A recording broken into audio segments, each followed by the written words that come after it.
चक्कर क्या है? हम सब इलेक्ट्रिक कारें चलाने की तरफ क्यों नहीं बढ़ रहे थे? कई यूरोपीय शहरों में तो इलेक्ट्रिक कारों पर डील भी चल रही है, लेकिन अब हाइड्रोजन कारों की कहानी चल पड़ी है। पिछले 20 वर्षों में हाइड्रोजन कारों के कई मॉडल बनाए गए। अगरचे ज़्यादातर ने कंबस्शन इंजन्स में हाइड्रोजन इस्तेमाल की, लेकिन इस जैसी इलेक्ट्रिक मोटर्स में हाइड्रोजन इस्तेमाल की जाए तो हमने German hydrogen and fuel association से ऐसी प्लग इन कारों के फायदे के बारे में पूछा। प्लग इन इलेक्ट्रिक कारों में मसला फासले का है। फासला बढ़ाया जा रहा है, लेकिन इन्हें रिचार्ज करने में 4 घंटे लगते हैं। अब कौन हर 250 किलोमीटर फासले के बाद 4 घंटे की ब्रेक लेकर चार्ज करे? ये कोई ऑप्शन नहीं है। H2 पावर से चलने वाली कारें कैसे काम करती हैं? हवा से ऑक्सीजन और टैंक से हाइड्रोजन मिलकर फ्यूल सेल में बिजली पैदा करते हैं।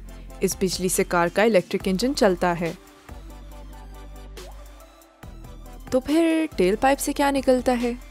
पानी। कंबस्शन इंजन्स के बरक्स इन कारों से कार्बन डाइऑक्साइड और जहरीली गैसें नहीं निकलती। लेकिन इस वक्त Hyundai और Toyota ही ऐसी कारें बना रहे हैं। ये टेक्नोलॉजी अब भी महंगी है। Toyota मिराई की कीमत 79,000 यूरो है। नए मॉडल की कीमत 64,000 यूरो रखी जाएगी। लेकिन फिर भी इतनी महंगी क्यों है?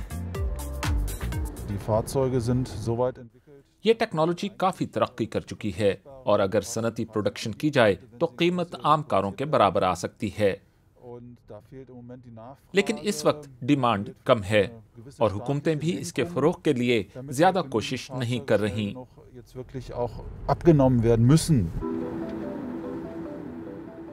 ये तो ठीक है, लेकिन अब तक हाइड्रोजन फॉसिल फ्यूल से बनाई जा रही है।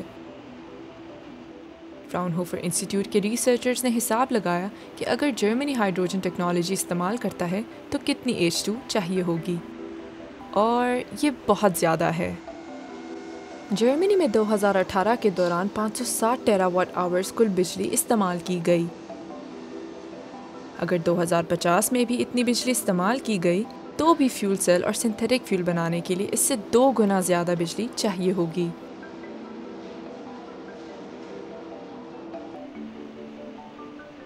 और हाइड्रोजन ट्रांसपोर्टेशन के लिए बहुत ज़्यादा बिजली चाहिए। ये इजाफी बिजली बनाने के लिए जर्मनी को अपनी विंड और सोलर एनर्जी बहुत ज़्यादा बढ़ाना पड़ेगी। इसका मतलब हुआ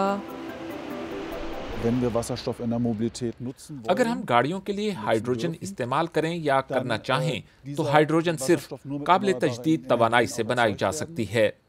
फिर हमें ऐसे मुल्कों से तिजारती ताल्लुकात बनाना पड़ेंगे जहां बिजली बनाने के लिए सूरज और हवा भी है और जगह भी, और वो हमें मुस्तकबिल में बिजली देना भी चाहें। सस्टेनेबल एनर्जी के मंसूबे वहां लगाए जाएं और पाइपलाइंस के जरिए वहां से हाइड्रोजन जर्मनी लाई जाए।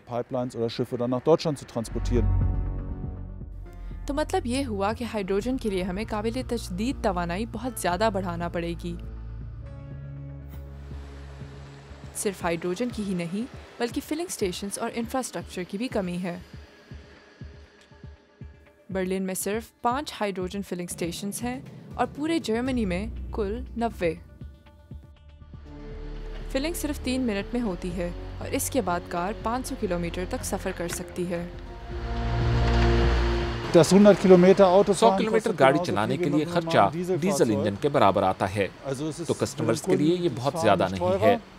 इंडस्ट्री ने इस बात से कतनजर कि गाड़ियां कितनी हैं 400 फिलिंग स्टेशंस बनाने का फैसला किया है। और पॉलिसी मेकर्स ने भी रीन्यूएबल एनर्जी के साथ हाइड्रोजन की प्रोडक्शन की सपोर्ट करने का फैसला किया है।